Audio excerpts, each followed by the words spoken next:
하나님 말씀 이사야서 9장 1절에서 7절 말씀입니다. 이는 한 아기가 우리에게 낳고 한 아들을 우리에게 주신 바 되었는데 그의 어깨에는 정사를 메었고 그의 이름은 기묘자라 모사라 전능하신 하나님이라 영존하시는 아버지라 평강의 왕이라 할 것임이라. 그 정사와 평강이 더함이 무궁하며 또 다윗의 왕자와 그의 나라에 군림하여 그 나라를 굳게 세우고 지금 이후로 영원히 정의와 공의로 그것을 보존하실 것이라. 만군의 여호와의 열심히 이를 이루시리라. 아멘. 만군의 여호와의 열심히 이를 이루시리라. 사람들이 가장 인정하기 어려운 말이 하나님이 하셨다는 것입니다.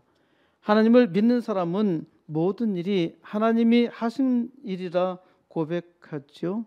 하나님을 믿지 아니하는 사람은 이런 말을 들으면은 하나님을 믿으니까 그냥 하는 상투어라 생각합니다. 하나님이 하신 일이라는 것을 믿으며 아무리 말을 잘 하려고 노력해도 이해 불가능한 불연속점이 있습니다. 왜냐하면 하나님께서 하신 신비한 일을 말로 다 설명할 수 없기 때문입니다. 특히 사람이 사람의 힘으로 할 수 없는 불가항력적인 상황을 극복한 일에 대해서 말해 주어도 이를 하나님께서 하셨다 하면은 하나님이 아니라 하더라도 그 정도 기적은 일어날 수 있다고도 생각합니다. 하나님을 믿는 사람은 하나님께서 자기에게 특별하게 하신 일을 고백하고 증거하며 찬양합니다. 이것이 하나님께 영광을 돌리는 일이죠. 하지만 이를 듣는 이들은 일상적인 일 정도로 들으니까 하나님을 믿는 사람은 더욱 답답해합니다. 하지만 답답해할 필요가 전혀 없습니다. 사람이란 본래 그런 것이기 때문입니다. 사람은 자기가 자기를 믿고 또한 자기가 믿고 싶어 하는 것만 믿습니다. 사람이 하나님을 믿지 아니하는 것에 대해서 가장 답답해 하시는 분은 하나님이십니다. 그러므로 하나님께서 일하십니다. 하나님께서는 전도자에게 자꾸 말씀하십니다. 때를 얻든지 못 얻든지 너는 가서 전하라 말씀하시죠. 하나님을 진정으로 믿는 사람은 믿지 않는 사람에게 전하고 싶어 합니다. 하나님을 믿는다고 하면서 전도의 열망이 전혀 없다면은 하나님을 믿는다고 말할 수 없어요.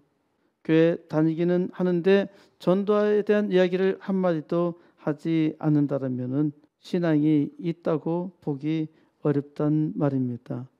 전도를 하지 못한다면은 전도를 위해서 기도라도 해야 하죠. 전도를 하고 싶은데 두려움 때문에 전도를 하지 못한다면은 믿음이 약한 것인데 이를 위해서 기도해야 하죠. 하나님 전도의 문을 열어주세요.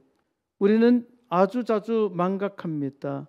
하나님을 잘 믿는 사람도 자기가 하나님을 한 방에 믿었다고 생각하기도 합니다. 하나님을 믿는 사람들이 하나님을 처음 믿을 때에 인격적인 만남이 있었다고 고백을 합니다. 저는 무식해서 인격적인 만남이 어떠한 만남인지 잘 모릅니다. 무엇이 인격적인 만남이라는 것인가요? 하나님과 사람의 인격이 정식적으로 교류가 있었다는 말인가요?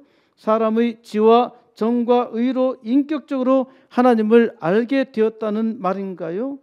그런데 잘 생각해 보세요. 어떤 사람은 말씀을 읽다가 하나님을 만납니다. 어떤 사람은 말씀을 듣는 중에 하나님을 만납니다.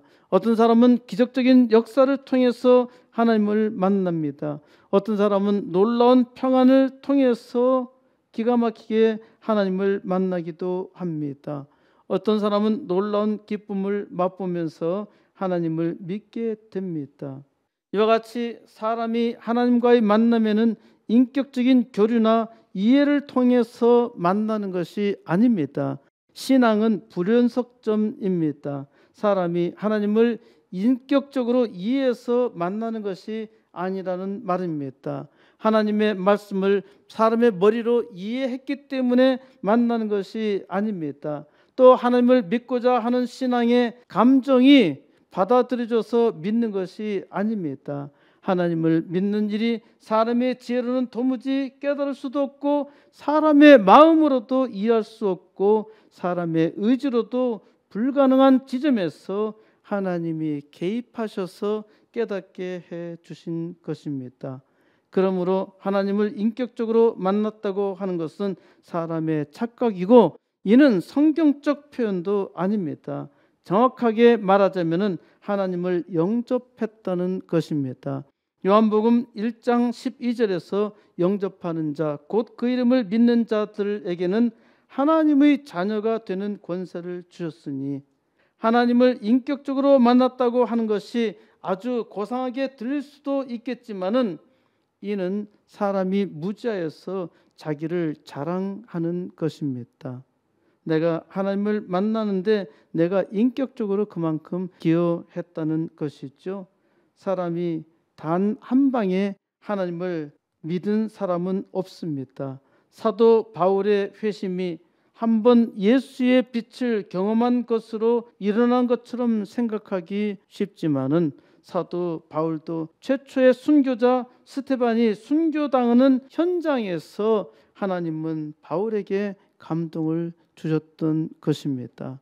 하지만 바울이 하나님의 감동을 받았나요? 성경 기록을 보면은 이 일은 아주 평이하게 단순한 사실만 기록하고 있습니다.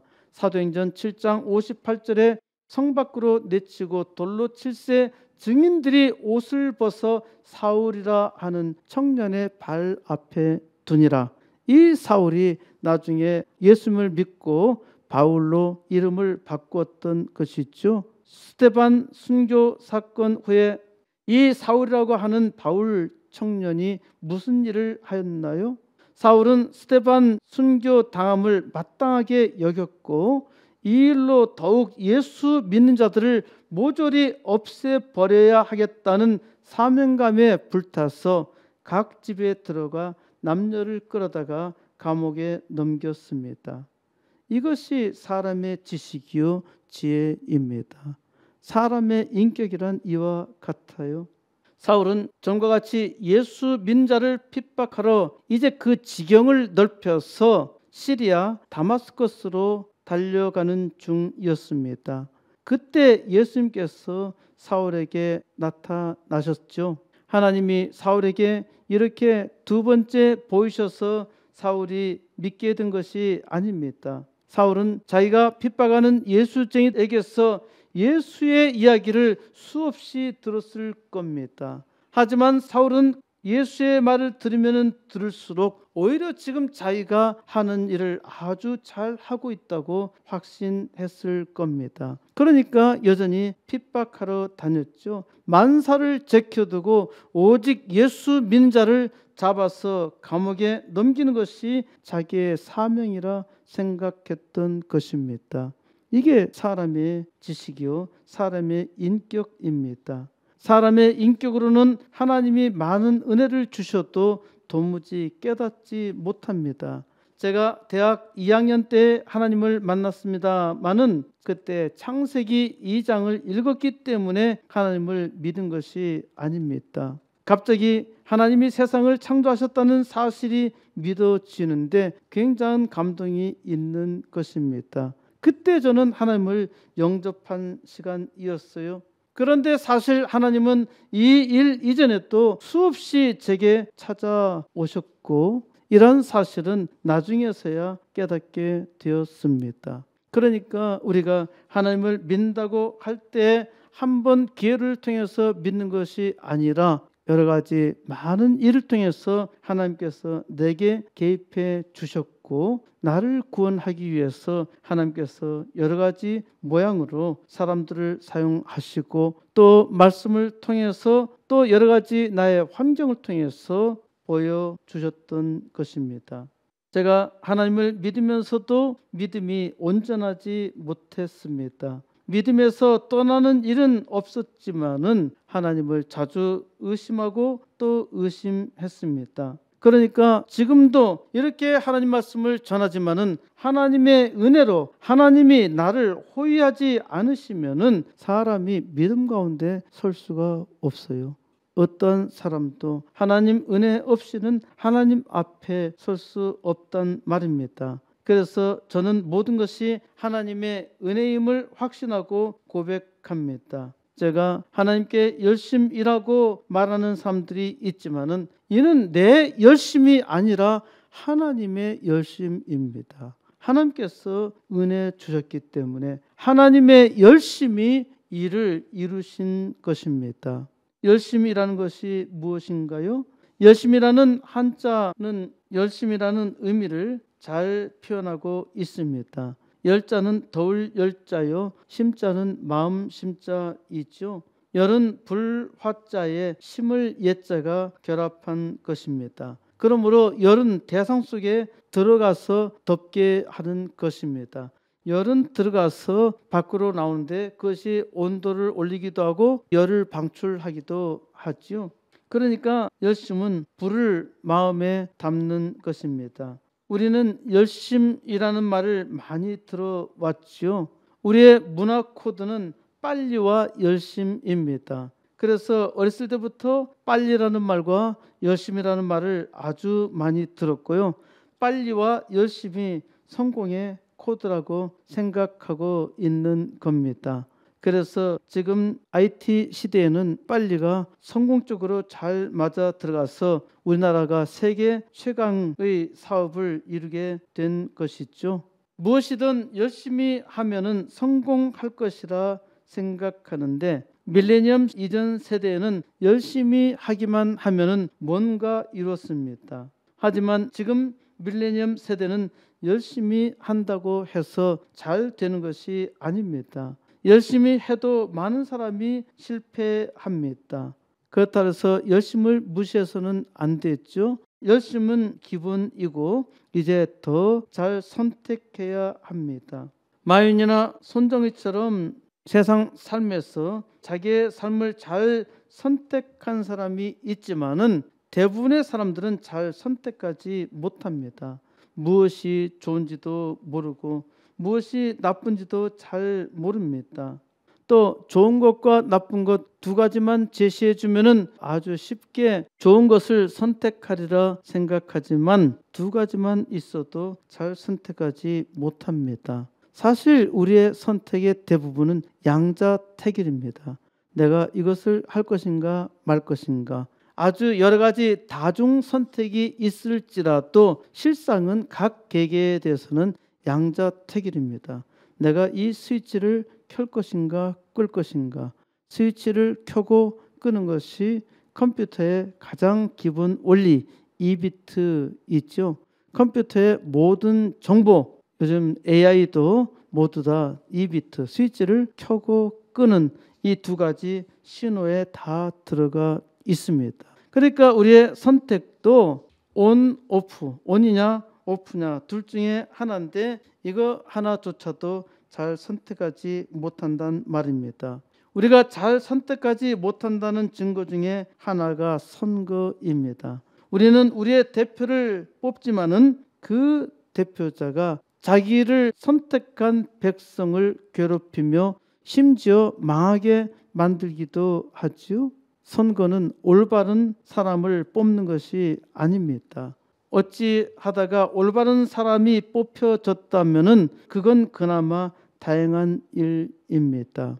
우리는 이스라엘의 역사 속에서 이를 많이 보았지만은 우리의 삶에서도 이를 잘 깨닫지 못하고 잘 적용하지 못합니다. 이스라엘 백성은 하나님을 왕으로 섬겨야 했는데 이방 나라들처럼 우리에게도 왕이 있으면은 우리도 참 잘할 수 있을 것이다. 그런 생각을 가지고 하나님께 왕을 달라고 구합니다. 사무엘상 12장 13절에서 이제 너희가 구한 왕, 너희가 택한 왕을 보라. 여호와께서 너희 위에 왕을 세우셨느니라. 이스라엘 백성의 소원대로 이스라엘 백성 중에서 가장 잘난 사울을 왕으로 세웠지만은 사울 왕은 이스라엘을 부강하고 행복하게 해준 것이 아니라 오히려 불행하게 만들었습니다. 이스라엘은 결국 자기 왕 때문에 멸망하고 말죠. 이처럼 사람은 자기가 아주 지혜롭게 처신한 것처럼 착각합니다. 이스라엘 백성이 왕을 달라고 해서 세우기는 했지만은 왕을 세우시는 이는 하나님이십니다. 하나님이 왕을 잘못 세우셔서 망한 게 아니야? 이렇게 말할 수 있죠. 우리 자신을 보세요. 하나님께서는 약하고 부족하지만은 나를 세웠고 나는 하나님의 은혜로 더 잘 되기를 소원하고 있잖아요. 하나님께서 은혜 주셨는데도 불구하고 우리는 하나님 은혜에 따라서 하나님 앞에 믿음으로 잘 살아가지 못하니까 많은 하나님의 백성들은 실패한 삶을 살아가고 있는 것입니다. 우리가 실패했을 때 하나님을 원망하나요? 그렇지 않죠. 오히려 하나님께 은혜를 구하며 하나님께서 더욱더 풍성한 은혜를 주시기를 바라고 기도하죠. 어려우면 어려울 때일수록 하나님의 은혜를 구한단 말입니다. 하나님께서 망할 왕을 주신 것이 아니라 잘 해보라고 주셨지만은 그 기회를 왕이 포기한 것입니다. 이스라엘의 역사에서 하나님께서 축복하시고 하나님께서 세워주셨지만은 이스라엘 백성은 도무지 깨닫지 못했어요. 하나님을 믿지 못하고 오히려 우상 숭배를 했죠. 우상 숭배를 하면서도 자기는 하나님을 잘 믿고 있다고 착각했죠. 이것이 사람의 생각이고 사람의 인격이란 말입니다. 사람의 인격은 전적으로 부패했어요. 하나님께서 은혜 주셔야만 하나님의 은혜 가운데 새롭게 될 수 있는 겁니다. 그러므로 사람은 자기가 해야 할 일들을 잘 알지 못합니다. 무엇을 해야 할지 모른다면은 하나님께 기도하세요. 그러면은 하나님께서 내 기도가 아니라 하나님의 열심이 나를 통해서 이루십니다. 오늘 세례받는 김미영 최영윤 자매님은 하나님께서 축복해 주신 것입니다. 세례를 받는다는 것은 신앙 고백과 함께 공식적으로 하나님의 자녀가 되었음을 공표하는 것입니다. 사람이 자기의 지식과 의지로 세례를 받는다고 생각할 수 있으나 하나님께서 은혜 주시면은 이 모든 것이 하나님께서 하신 일이라 고백합니다.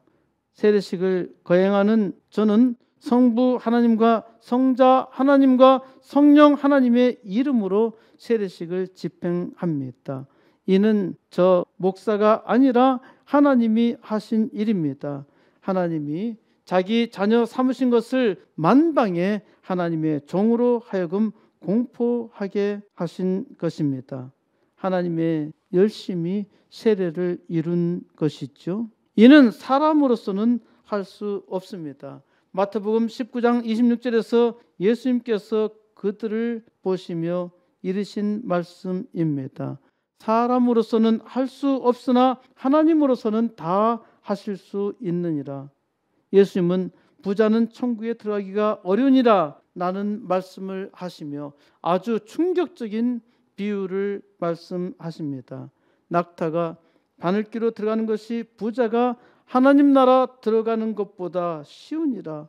낙타가 바늘귀에 들어가는 것이 부자가 천국에 들어가는 것보다 쉽대요. 낙타가 바늘귀에 들어갈 수 있나요? 완전히 불가능한 일이잖아요. 그러니까 부자들은 근본적으로 천국에 들어가지 못한다는 말씀입니다. 어떤 사람은 부자를 악으로 생각하며 수단과 방법을 가리지 않고 부자의 재산을 약탈하는 것을 사회적 정의라고 생각하는데 이런 말씀이 이런 악당들에게는 복음 아닌가요? 부자들이 천국에 들어가지 못하니까 내 거는 내가 가져갈 필요가 없어. 다 나눠줘야 해. 이것은 사회 정의가 아니라 사회 강도입니다. 예수님께서 하시는 말씀에 제자들이 깜짝 놀랐어요. 예수님, 그러면 누가 구원을 얻을 수 있겠습니까? 부자가 못 들어간다면 누가 부자고, 또 조금만 가져도 못 들어간다면 누가 천국에 들어갈 수 있겠습니까? 예수님은 사람으로서는 할 수 없으나 하나님으로서는 다 하실 수 있느니라. 하나님의 열심이 다 구원을 이루는 것입니다. 내가 내 의지, 내 능력, 내 지혜 이것으로 구원을 받는 것이 아니라, 내 착한 일로 구원받는 것이 아니라 전적으로 하나님이 다 이루신 것입니다. 여호와 하나님은 만군의 하나님입니다. 우리는 자기 신앙의 고백대로 때로 임마누엘의 하나님, 치료의 하나님, 자비의 하나님, 사랑의 하나님 이와 같이 하나님의 속성을 붙여 말하기도 하죠. 우리의 하나님은 만군의 여호와 하나님이시라는 것입니다. 만군은 많은 무리를 뜻하는 말입니다. 만군은 많은 무리, 특별히 많은 주인, 모든 주인, 주인 중에 주인이라는 뜻입니다. 그러므로 만군은 우주의 주권을 가지신 분을 뜻합니다. 그러니까 만군의 여호와 하나님, 만군의 여호와 하나님만이 만군의 하나님이라는 표현이 가장 합당합니다. 천지 만물을 주관하시는 만군의 하나님 여호와가 친히 이루셨다 말씀하십니다. 하나님은 하나님이 하신 일을 보여주십니다. 하나님께서 천지 만물을 통해서 하나님께서 만드셨다는 것을 보여주시죠. 천지 만물은 하나님의 작품이라는 것은 아주 자명한 사실입니다. 진화론자들이 만물이 우연히 생겼다고 말하지만은 아무리 보아도 그런 구석은 전혀 없고요. 불가능한 소설 같은 이야기입니다. 하나님은 천하가 자기의 작품임을 선포하시며 말씀으로 기록해 두셨습니다. 창세기 1장 1절 태초에 하나님이 천지를 창조하시니라. 하나님께서 천지를 창조하시고 하나님은 이 일을 나타내시려고 증인을 찾으셨습니다. 사람이 하나님의 천지 창조의 증인이죠. 아주 드물게 어떤 사람은 천지 창조, 천지만을 연구해 보다가 이건 하나님의 작품이 아니고서는 도무지 이렇게 신묘막측하게 존재할 수가 없어. 그래서 하나님을 믿고 고백한 천문학자도 있습니다. 하나님은 자기가 일하심을 보이시려고 증인을 찾으셨는데 그 중에 하나님께서 아브라함을 선택하신 것입니다. 하나님은 아브라함에게 약속을 하시죠. 아브라함이 이삭을 낳고 이삭이 야곱을 낳고 야곱의 이름이 이스라엘이 되었는데 이 이스라엘 족속을 통해서 하나님께서 그의 백성을 선택하시고 하나님의 증인으로 삼으셨던 것입니다. 하지만 하나님이 선택한 백성이 하나님을 증거하는 삶을 살지 못합니다. 하나님은 이스라엘 백성에게 약속하시죠. 내 하나님 여호와께서 너를 세계 모든 민족 위에 뛰어나게 하실 것이라. 하나님께서 이스라엘 민족을 축복해 주셔서 그를 통해서 세계 만민을 축복해 주고자 했지만은 이스라엘은 하나님을 믿지 아니하고 오히려 우상을 숭배합니다. 이것이 사람이라는 것이에요. 사람은 하나님께서 은혜 주셔도 하나님께서 복을 주셔도 하나님을 제대로 바르게 잘 믿지 못합니다. 오늘날 하나님의 백성들도 마찬가지 있죠. 하나님께서 축복해 주셔서 부자로 만들어 줬더니 하나님께 더욱더 믿고 충성하느냐, 하나님의 영광을 돌리느냐, 그러지 못한 사람이 허다하단 말입니다. 하나님은 이렇게 악한 이스라엘을 그 패망을 통해서 하나님의 일하심을 증거하십니다. 어떻게 하나님께서 이스라엘의 패망을 통해서 증거하실까요? 하나님은 항상 언약을 먼저 주시고 그 언약을 통해서 하나님께서 하신 이름을 보이십니다. 하나님께서 언약을 이루심으로 언약한 대로 이루신 분임을 증거하는 것을 통해서 하나님이 하셨다는 것을 보이시는 것이죠. 하나님은 그 언약을 선지자를 통해서 말씀하시고 이루셨습니다. 이사야 선지자는 하나님께서 예수님 오시기 전 750년경 세우신 선지자입니다. 이사야 선지자는 징조의 선지자입니다. 하나님께서 함께 하시는 증거, 그리고 하나님이 일하셨다는 증거를 가지고 하나님을 증거했던 징조의 선지자였습니다. 하나님은 이사야 선지자를 통해서 아주 특별한 징조를 보여주셨죠. 예수님의 동정녀 탄생, 그리고 예수님의 십자가의 죽으심에 대해서 그림같이 환상적으로 보여주셨습니다. 하나님은 이사야 선지자에게 당대에 일어날 징조를 보여주시고 그 징조를 통해서 먼 훗날에 이루어질 일, 곧 지금 우리가 살고 있는 이 시대에 일어날 일까지 보여주십니다. 이 굉장한 징조를 예언이라고 하지요. 하나님의 징조를 보려면 하나님의 은혜로운 역사가 있어야 합니다. 오늘 하나님께서 이사야 선지자를 통해서 보여주신 징조에 함께 들어가도록 하겠습니다. 이사야 9장 1절입니다. 전에 고통받던 자들에게는 흑암이 없으리로다. 옛적에는 여호와께서 스불론 땅과 납달리 땅이 멸시를 당하게 하셨더니 후에는 해변길과 요단 저쪽 이방의 갈릴리를 영화롭게 하셨느니라. 전에 고통받는 사람들에게는 흑암이 없으리로다. 전에 고통을 받아왔던 사람들에게 이제 흑암이 없다 선언하는데 이것이 복음이죠. 과거의 고통 속에서, 흑암 속에서, 암흑 속에서 살았어요. 세상에 아무런 소망이 없었죠. 과거에 노예로 고통받던 이들이, 고아로 살거나 과부로 사는 이들이 옛날에는 아무런 소망이 없었어요. 자기의 환경을 극복할 일들이 전혀 없었던 것이죠. 과거에 고통받던 이들에게 소망이 있다는 것입니다. 이는 천지개벽의 사건이죠.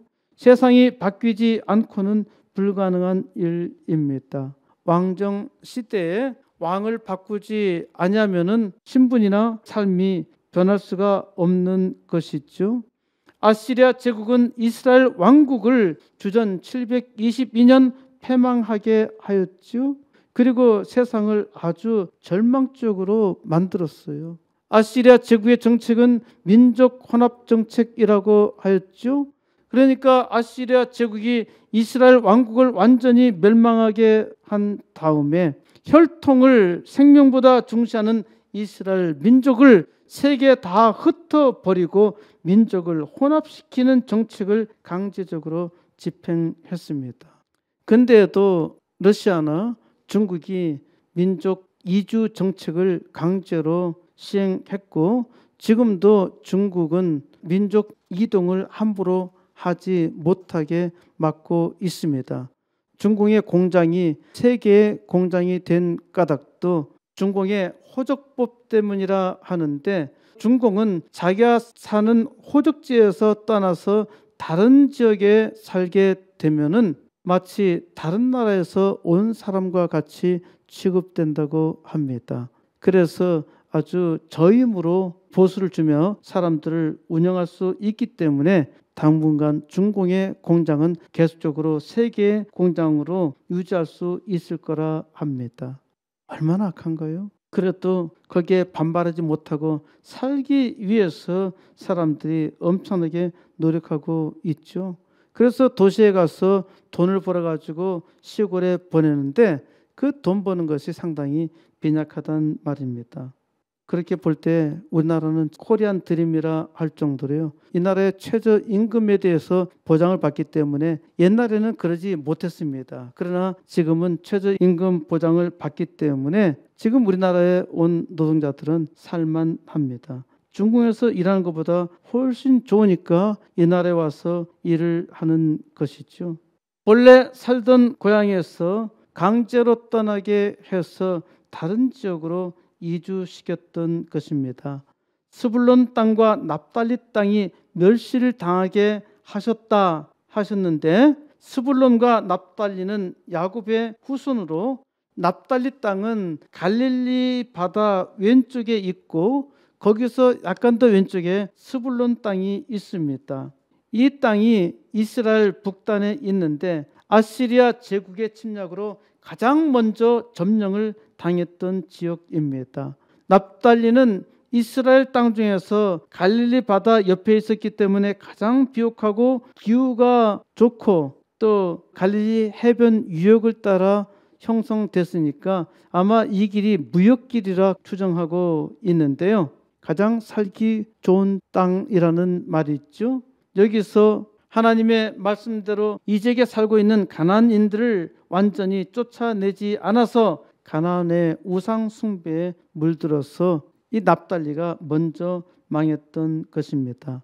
열왕기 하 15장 29절에 이스라엘 왕 베가 때에, 베가 알죠? 이스라엘 맨 마지막 왕이 호세 왕이고 바로 그 전 왕이 베가 왕이라 했죠. 이스라엘 왕 베가 때에 아시리아 왕 디글랏 빌레셀이 와서 이온과 아벨렛 마아가와 야노아와 게데스와 하솔과 길르앗과 갈릴리와 납달리 온 땅을 점령하고 그 백성을 사로잡아 아시리아로 옮겼더라.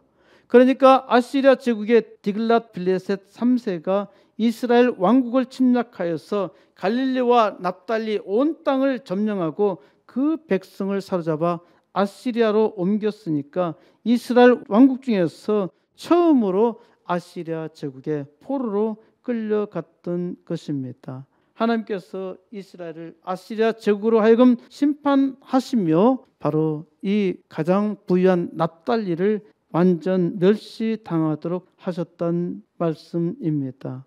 오랜 고통으로 시달리며 민족이 뿔뿔이 흩어지는 고통 가운데 이스라엘 백성이 이제 절망의 흑암 속에 있을 때 후에는 갈릴리 해변길과 요단 저쪽 이방의 갈릴리를 영화롭게 하셨다는 것이죠.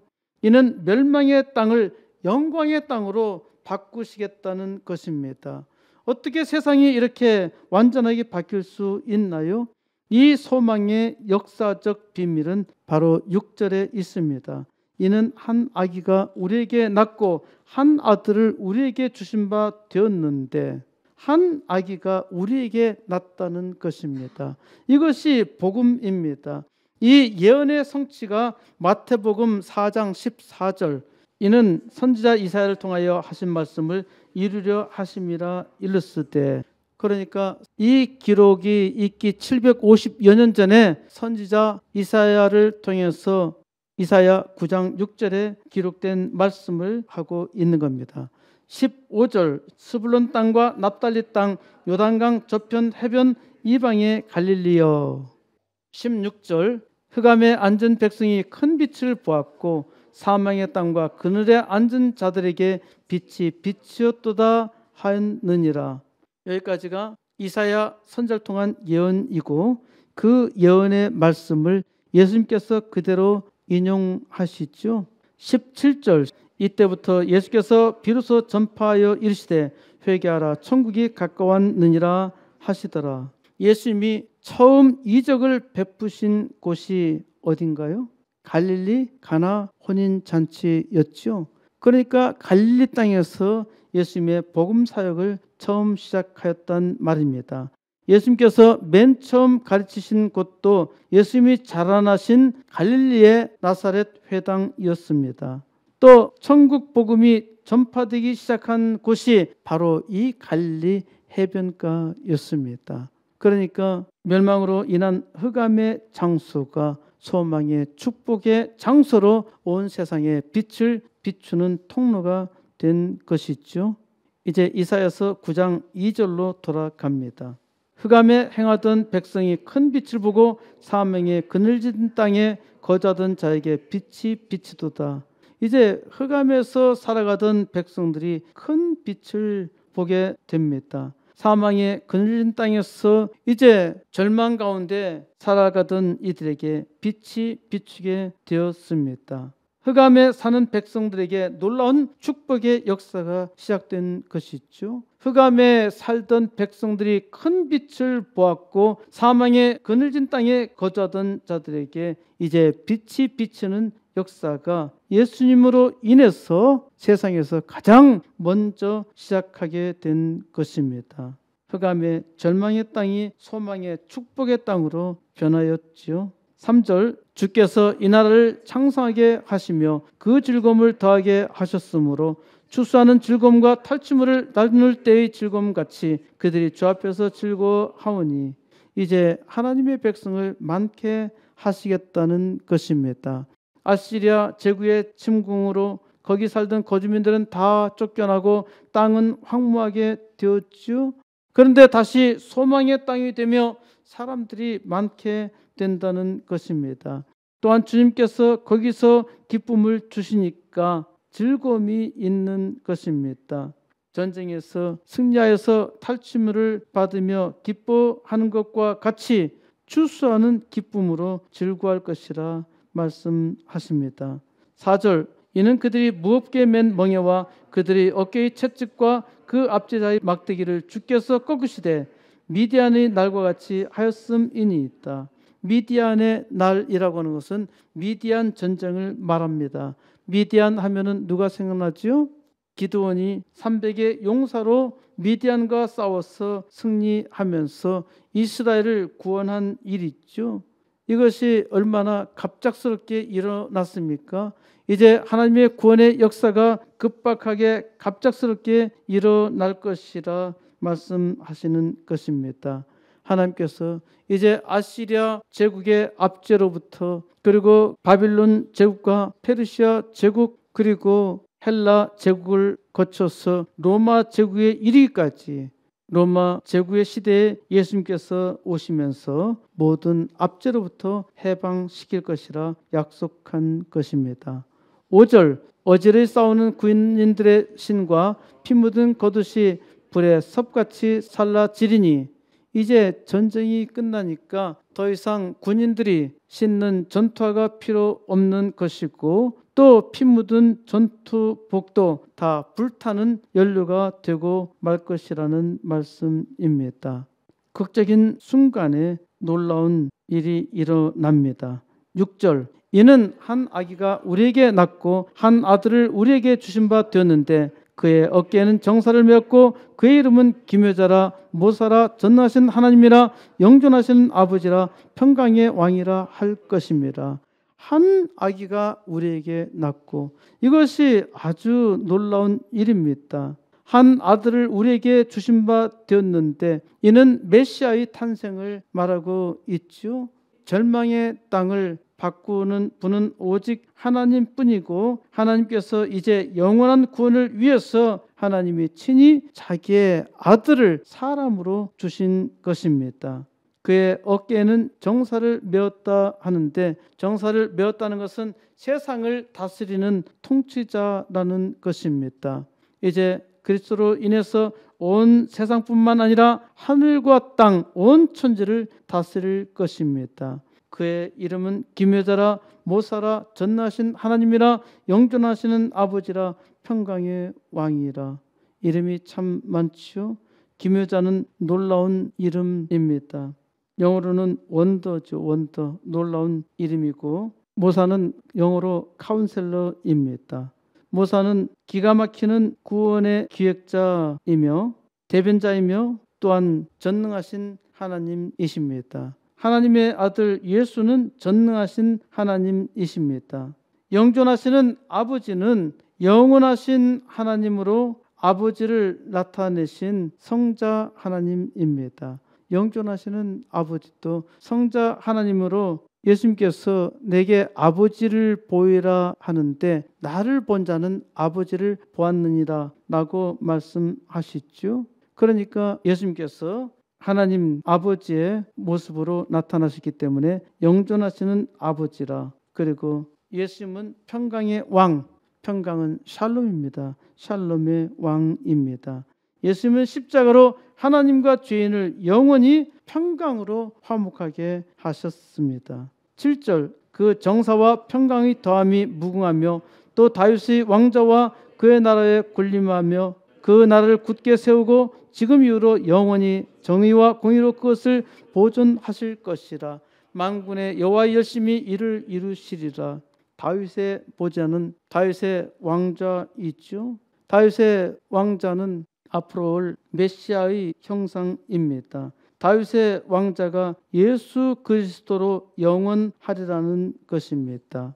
하나님은 다윗의 후손을 통해서 다윗의 왕자를 통해서 영원한 왕, 평강의 왕 예수 그리스도를 세울 것을 예언하셨습니다. 그리스도의 왕권에는 통치와 평강이 있으며 영원토록 공의와 의로 세우고 보존하실 것입니다.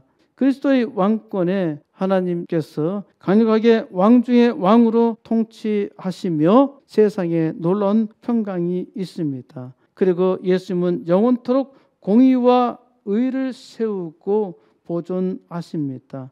그러니까 예수님의 통치 원리는 공의와 의입니다. 공의라는 것, 하나님의 공의는 정의와 불의를 심판하시는 것이고 사람이 모두 다 심판의 대상이나 하나님을 믿는 자는 믿음의 의로 구원받습니다.